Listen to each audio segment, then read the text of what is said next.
Hey y'all, and welcome to the Inferno. In this video, I'm going to show you why if you're exercising your stock options, you're most likely lighting some money on fire. But I'm also going to show you what scenarios this might make sense to exercise your stock options, specifically calls. I have a couple different examples we're going to go over. I have a free calculator in this video you can download and use for free to see when it would make sense to exercise your call options or if you should be scared of getting your shares called away. Again, none of this is financial advice. I'm not a financial advisor. Knowledge. So let's start with the beginning. So remember, when you sell a call, you're selling your obligation for those shares. That's what happens when you sell a call. I'm going to give you this contract. I'm going to collect some money, but in exchange for that contract, you have the right to buy my shares for the agreed strike price. But on the opposite end, if I buy a call, I'm paying money for a contract for the right to buy shares at a certain price. Now, options prices are typically made up of two different things. You have, on my spreadsheet here, I laid it all out for you. You have the intrinsic value and the extrinsic value. With the intrinsic value, it's very simple. It's the share price minus the strike price. And we're going to go through a couple different examples so this makes sense. And the extrinsic value is the option price minus the intrinsic value. Now, the extrinsic value is the things like volatility, the how much time you have left, how much time decay. So it's made up of more things. The intrinsic value is basically just the difference between the share price and the strike price. So that's how much you would really have if you just bought the stock outright. So those are the main two differences. And we're going to see when it makes sense to exercise, when you don't have much extrinsic value left, and when it makes sense just to sell the options contract and not exercise your options. Remember, when you exercise with the call, if you sold a call, you're giving your shares away. If you bought a call, you're collecting those shares, probably for a dividend, which is when it makes the most sense. Now, I know I went through that really quick, but I have two examples we're going to go through, and it's going to make a lot more sense when we go through these examples. Now, I took a screenshot of these options trades because I didn't want a bunch of numbers fluctuating and be more difficult, but this is today on 11/30.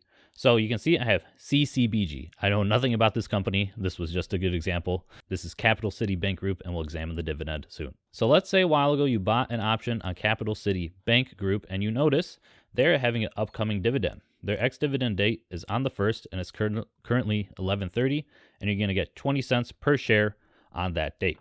So we need to figure out, is it worth holding on the call option, or is it worth exercising the call option and collecting those shares?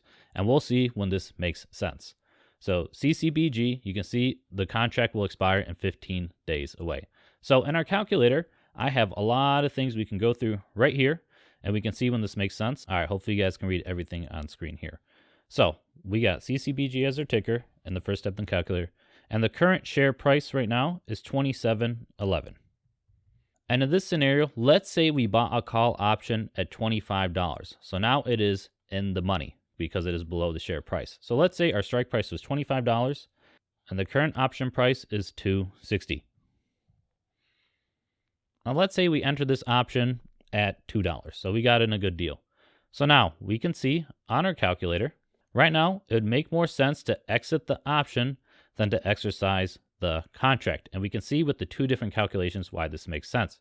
Because when we exercise the contract for profit, we have to keep in a couple different things. Because we have, to calculate this, we have the share price, which we bought for 27.11. You don't have to type this in, it does automatically, just to illustrate. Minus the strike price, which is 25. Now you can see 27.11 minus 25 is our intrinsic value up here, which is $2.11. The intrinsic value is the share price minus the strike price. So that's how you get that down here. That's the intrinsic value. So now we can see this has 49 cents of extrinsic value. That's basically the time left in the contract. And you can see in the contract, we still have 15 days left. So that's going to give you a lot of extrinsic value. But not only that, we have to consider the option entry price. Remember, in this scenario, we bought this contract, so we also have to subtract the $2 from our option entry. So $2, just so you guys can see everything in order. And then we have to figure out what the dividend is. Do you think the dividend is going to offset $49 worth of extrinsic value? Probably not, but let's check. So Capital City, we're going to get 0.2 of the dividend. So we're going to collect 0.2. Now we can see if we exercise the contract, we're actually going to get $31 of profit versus 60. So guys, the red doesn't mean you lost and the green doesn't mean you won. It just highlights which one is better in this scenario. So in this scenario, exiting the option for profit would make more sense comparing to exercising the contract, because we know we would get $211 in profit if we sold the shares right away, but we have to consider we paid $2 for this option contract, but we do get 20 cents in a dividend, but that doesn't offset the intrinsic value. So in this scenario, it doesn't make sense because we're going to throw away $49 of extrinsic value, which is outside of the intrinsic value. So the extrinsic value, again, is things like how long does the option contract have left and volatility, just on basics. It's very complicated, but that's the basics. So we don't want to be throwing away 49 cents of extrinsic value because the dividend is not going to offset that, especially if there is no dividend.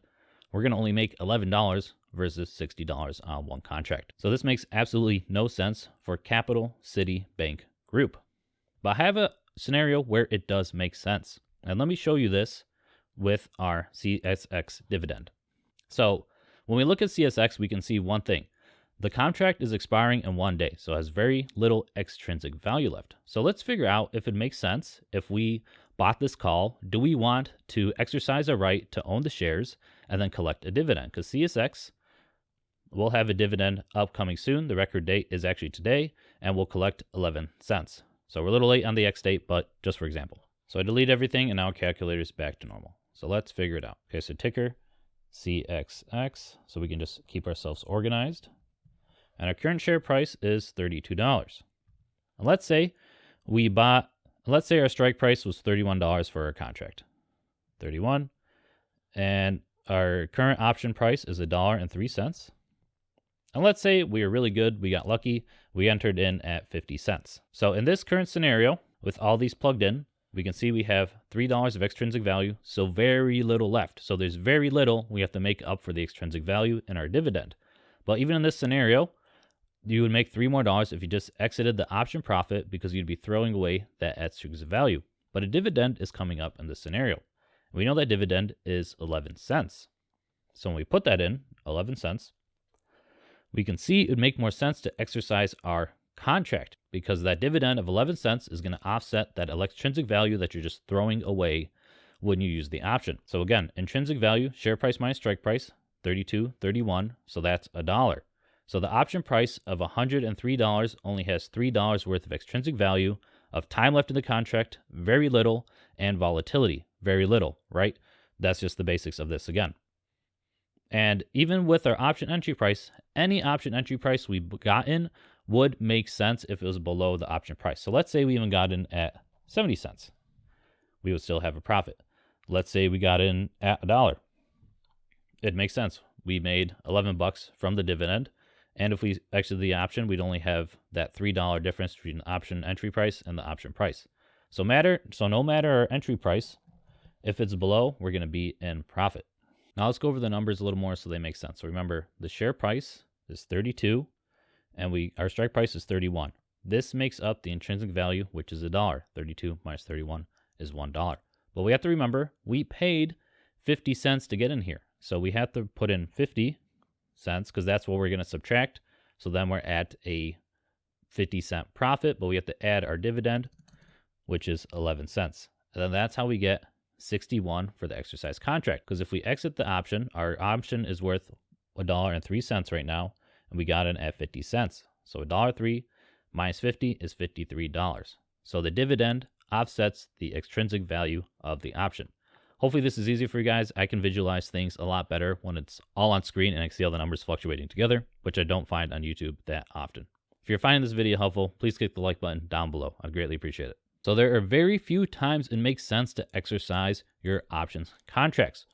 One is the dividend worth more than the extrinsic value in an option? So yes, the dividend is 11 cents. The extrinsic value is 3 cents. Very little, so it'd make more sense to exercise it, collect the shares before the ex-dividend date, and then get that dividend payment. That'd make more sense in this scenario.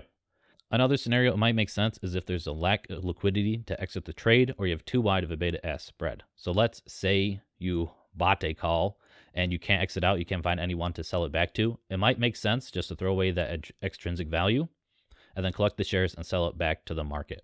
That might be one of those if you're entering those type of trades. I typically don't. I make sure the bid-ask spread is more narrow so I can enter and exit out easily.